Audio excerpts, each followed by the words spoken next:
Yeah, I like the coffee this guy does here. There and on the corner here, really good as well. Do you look forward to coming back and riding here? I like, so the other day I always have a, my first ride is always to Bells Beach, and when you take the turn onto where you get a view of the Bells Beach, on the course actually, I always have a, I think it's always a moment of reflection on life and appreciation of where life's taken me and where I am today and what I'm doing, and just to ride there. We headed down to Torquay to catch up with Cadel Evans and get his take on the new Towards Zero Race Torquay circuit. It's a grippy 13k Kermeese with the men doing 10 laps and the women completing 8. Today we are going to ride a lap of the course with Cadel, starting at the start-finish line in Torquay on the waterfront, heading out of Torquay up the first climb to the right-hand turn onto Duffields Road. Duffields Road has some really sharp pinches in it as we head towards our next stop of the day, the Roo crossing.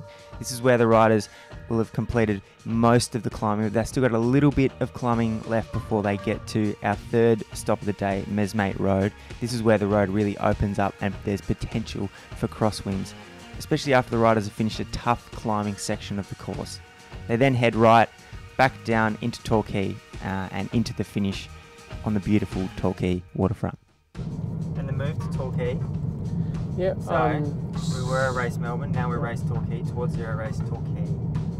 Super happy Why about is it moved? So, well, right from the start, in my mind, it would have been great to have a race there, but just didn't happen for whatever reasons, logistical reasons mostly. And then Torquay, I think the township really took the race, like the road races, the women's race, the men's race, coming through and having the sprint. They really got into it.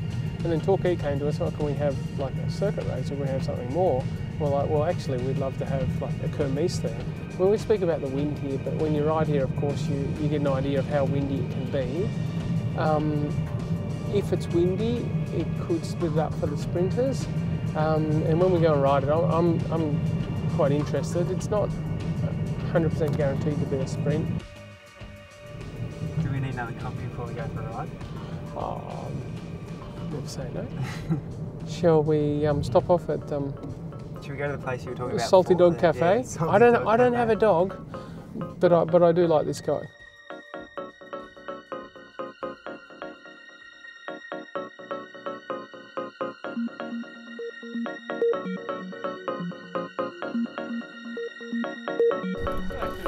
Spectator point as well from here. Because you can look back Because you down can the see road. them, you can still see them coming over the top. Yeah. Even to see the finish.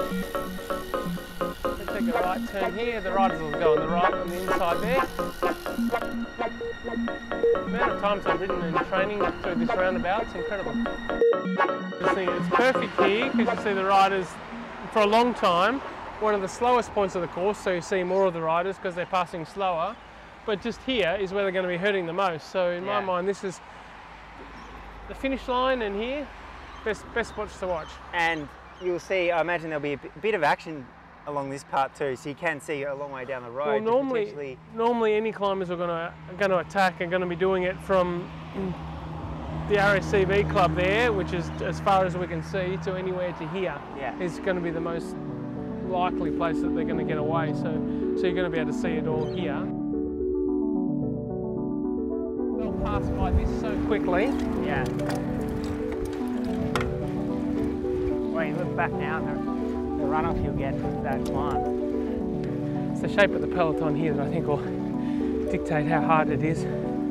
Someone like the non-climbers, if they lose a bit of ground on that first one that past the RACV club on the Great Ocean Road, they're not going to be able to move back here. They're not going to move back up on this climb. They can't move back up on the downhill because it'll be so fast. Yeah. They can't move back up on this downhill because it's so short. There's no corners. They can't move back on the next roller, so it's a long time to be dangling at the back. I hope we don't have a really hot day, because for some of the riders, they might be coming into this race, and it might be for their first race of the season. You can get a really dry wind here. That could also make have a big influence on the race. We take a left here. We're at the Roo crossing. just as we've come off the real section of climbing, I guess, the thing that you see on the gradient when you look at the course. Yeah, that's what shows up on the profile. The Duffields Road, a road all the local riders hate. The real hard climbing's finished, and this is where I think it's just interesting, especially in the last lap. So a pure sprinter who's struggling a bit. Here, this is where we'll see, will be a bit of a deciding factor whether they get back in and contest the sprint or not. A couple of things. Messmate Road, it was to make a good Kermeese circuit here, a really good big circuit. This road used to be dirt, so I used to come riding along here, checking on the progress of the roadworks. Most of all for the race, it's obviously very Australian, big long straight road, but if there's like the wind today is blowing across the road, this could have a big effect on the race here, and if there's going to be crosswind, this is going to be the dangerous part for it. We're coming into the last kilometre here. How many guys do you reckon they need here? How many few Cadel, few Viviani? Oh, you hope you've still got 4 here, I reckon? Still need 4 guys. Oh, yeah, hope. You'd like to, you know. Yeah, if you got 2 or 3, you might be just getting them, you'd be sitting behind and getting dropped off onto someone else's train, I think. You can take control.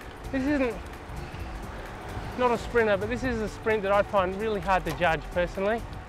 You have a little bit headwind, it's fast road, slightly downhill. Normally, so we're cross headwind, the peloton's going to be a bit, mostly over to the right. It's going to cut left here to cut the corner. Oh, it's going to be a difficult one to judge, I think. And then they'll be coming off the slightly downhill. Hey. But then here, and then here, this is where guys like Caleb and Elliot will be looking to come off the wheel and hopefully see no one in front of them.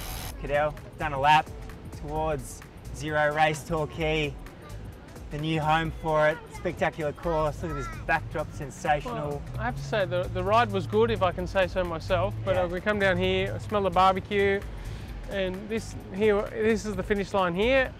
There's going to be a great bike race on here, and it's going to be a little bit later than it is right now during the day. But I have to say, it's absolutely one of the most beautiful backdrops for a finish line, I think, of any race around the world. For the men's race, the Caleb Elliot Viviani showdown. Yeah. I've got a bit of a personal favourite in Nizzolo as well. And for the women?